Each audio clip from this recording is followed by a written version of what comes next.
figure of $1,440 per month before tax. I couldn't give you the specific details of why that figure exactly, with all the technicalities come in. But we think that, sorry, I'm finding where I am in my notes. Where are we? Payment level. Right, so we agreed that this figure per month would give us, as farmers, the peace of mind to plan well and deliver out our best.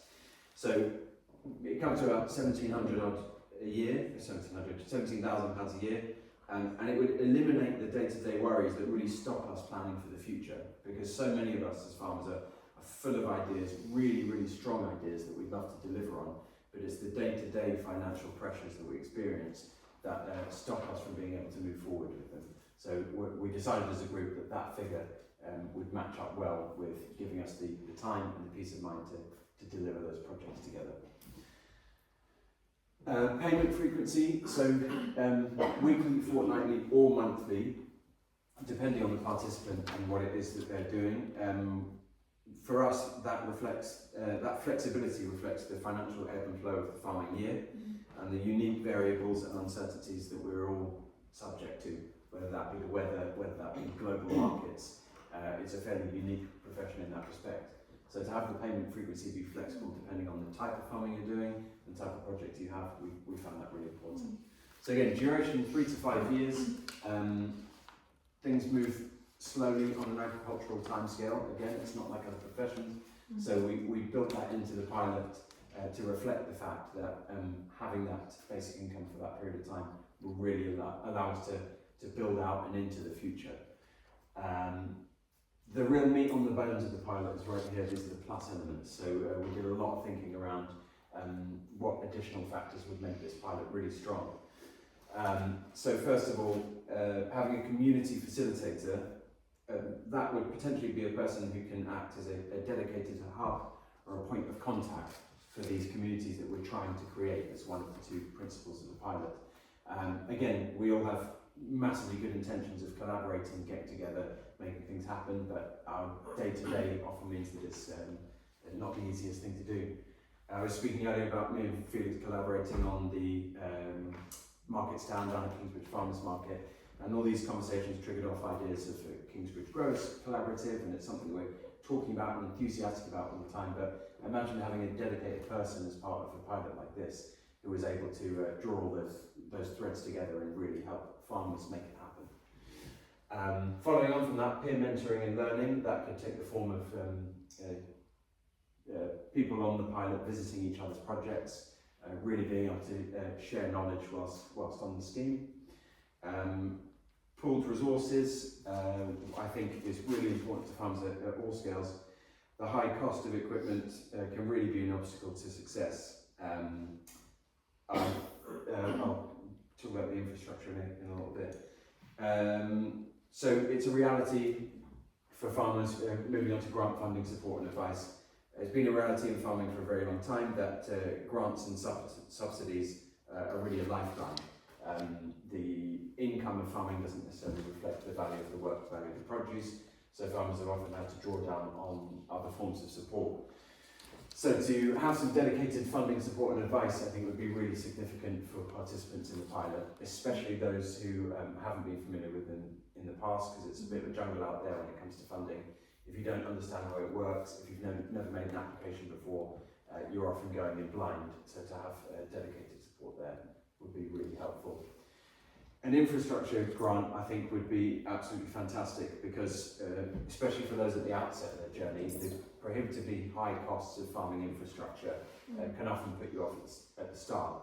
I know that I wouldn't be able to have started my market garden business if it hadn't been for the fact I had access to a tunnel, I had fencing in place, I had barn space on a working farm, and I was lucky enough to find a farm that was able to bring me in and have that be my starting point. But a lot of people are starting with a piece of land that they've purchased and nothing else.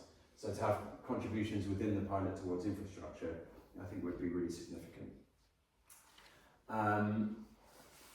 Budget for covering caring responsibilities, we all felt this was really important and reflects the fact that a lot of farmers are also having to raise families, look after loved ones, and there's so very little time to devote to that, and even less income to devote to that kind of support. So to factor that into the pilot is really important to us. Mentorship on the agroecological transition. Not everybody has been as lucky as some of us here to come to a place like the Apricot Centre and have a fully funded course that can introduce us to the principles of regenerative farming and agroecology. But there are so many people out there trying to piece that together for themselves as they move along their farming journey. So we'd love for participants in this pilot to have access to mentorship at the same time that some of us did on these courses, to help facilitate their agroecological transition throughout the pilot. Lastly, certainly not leastly, because it's something that comes up in conversation between farmers and growers all the time, and certainly did during our workshops, is factoring in mental health support into the pilot proposal. There we go. Yeah, so I mean, we've all talked about how impactful in any line of work on a low salary, working self-employed on narrow margins, really takes its toll on mental health. Farming generally as a profession, you're spending a lot of time on your own, you're spending a lot of time outdoors in the darkest hours of the years, and to, alongside a basic income, have mental health support would be really significant for anybody participating in the pilot as well. So those are our features, and I'll pass on to Joe.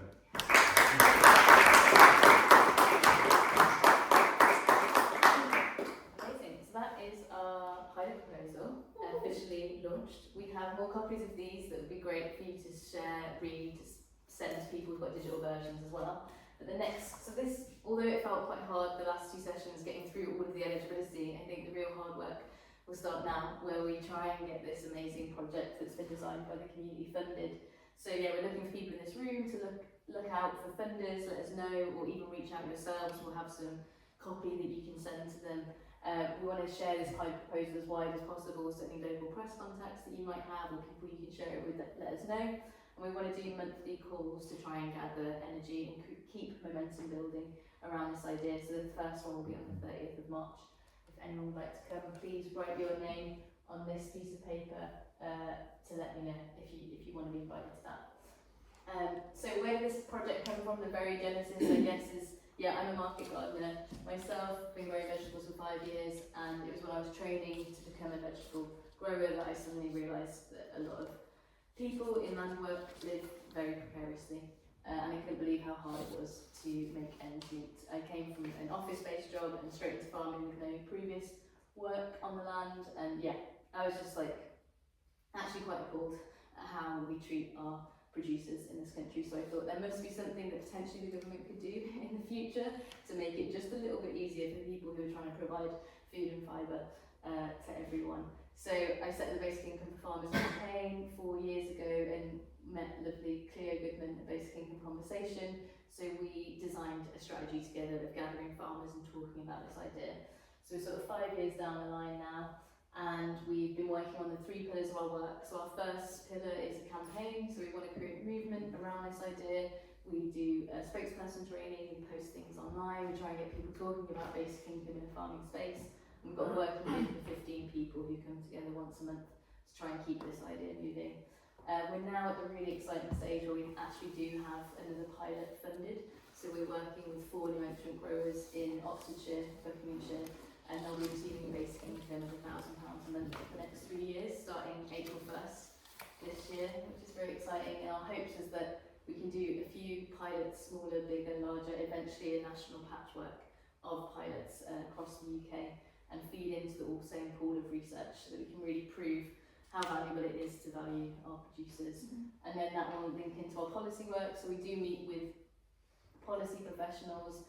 We haven't done much work in that space, but we think once we've got data from the pilots, we'll really start moving into policy advocacy work. So Basic Income Farmers is a targeted basic income. It's not the first ever targeted basic income. There's been care leavers in Wales, so young people who've been in care from the age of 18 to 21 have been receiving a basic income from the Welsh Government. There was an unemployed people in Finland pilot, And the most successful and most relevant, I think, is the Basic Income for Artists pilot in Ireland. So that's been running for the last 2 years, and at the start of 2026, it was made permanent policy in Ireland. So it was a 3-year pilot by the government that saw 2,000 artists receive €325 a week, which is €1,400 a month, so roughly £1,227.50 in GBP. And the selection process was random, so I think they had lots and lots of people eligible, a couple of thousand, and then it was like through a lottery system. But this new permanent policy will look at different mechanisms.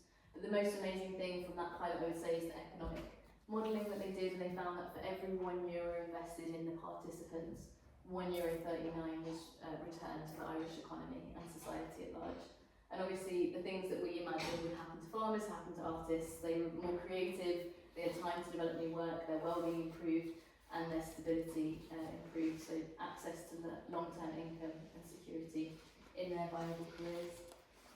So we have met with Roger Ahern, who is a market gardener in Cork in Ireland, and he's the first ever recipient of a bioregional basic income. So there's a group called Bioregion in South Ireland who are looking at basic income as a means to support an entire bioregion and finding very active people in bioregions and distributing basic income to them. And Roger's the first person, and it's an amazing case study. So we had him over, and he was talking to our working group about his experience. What I mentioned before was the Buckinghamshire pilot. So we've got, well, there'll be, we don't know who they are yet, but within this group there's 8 growers and there's 8 landholders, and we're doing a lottery in 2 weeks' time to find out who the final 4 growers will be. But we're taking all of them on a journey with us. And then hopefully our next pilot will be here in South Devon with the most amazing broad church of producers in the region that we've had the pleasure of working with. And then obviously we're always looking for more funding and more opportunity to speak to more farmers and create more pilot proposals. But the biggest thing is just like thank you everyone who's been part of this process for the last few months. We've seen the winter through to the spring, and it's been an absolute pleasure, and I can't wait to see what we do together.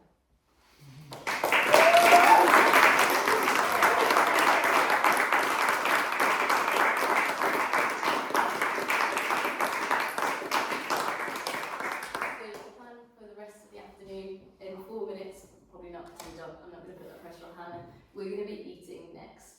So we'll probably need to put some tables out, ideally 2 tables next to each other all the way down the middle of the room, so that we can all have lunch together. And we'll be doing a little closing circle at sort of 3 PM, but if you can't stay for that, it's totally fine. If you just write anything you want to write on that piece of paper before you depart, that would be great, or email me with any follow-up things. Can I ask a quick question? Just, and I'm sorry because I'm coming in here so late. Yeah. But are you and your colleagues, you guys are receiving income as well to like run this? We got grant funding for a project to run this project, so 3 sessions and the pilot proposal. So everything that we do after today will be on a voluntary basis, but we are willing to support and show up once a month to create as much of a network and movement around us as we can. There's a pretty big grant out there. Elise probably knows about it. It's like, I think it's a lottery grant about agroecology. Yeah, I was going to give everyone an update on that because we spoke to the head of the grant fund at the lottery. And annoyingly, because they're a public body, they deal with public funds, the basic income falls into the category of individual benefit or like business related benefit. So they wouldn't actually be able to deliver a basic income through the lottery fund, which is obviously a devastating blow for us. Yeah, sorry, can I ask a question about that? Because I'm sort of involved in that I'm trying to persuade Rachel, and they've got Centre to actually lead on this project. But if it's wrapped up in a bigger project, would that make a difference to this? Because I mean, they're looking for systemic change, and this is effectively delivering systemic change. So, does that make a difference? Do you think?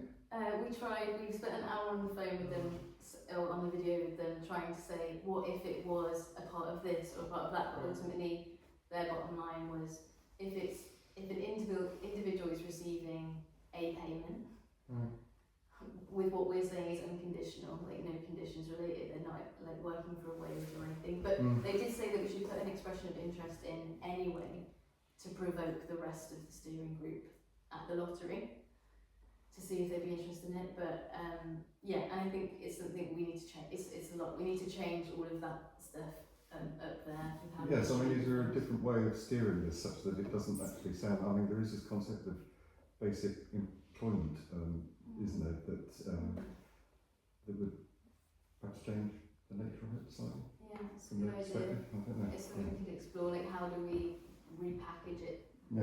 so that it's not necessarily. We know it's basic income, but do they need to know? Although we've gone this far down the line, what's your idea? Basic income.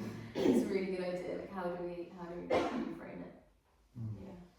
Yeah. But so I think ultimately at this stage, funding wise, I would say that we're probably looking for like non-public funded bodies because of that thing that we keep hitting against with the individual benefit. So yeah, like philanthropy, we're going to approach local government as well and see, because that would be obviously the most streamlined. So who are the National Lottery hoping to fund then?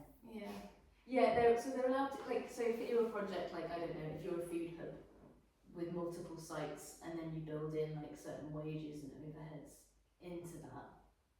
Because I did ask, I said, what if everyone was part of a food producers co-op and they were getting like a membership grant and they were just like, it's because we obviously came in with like basic income.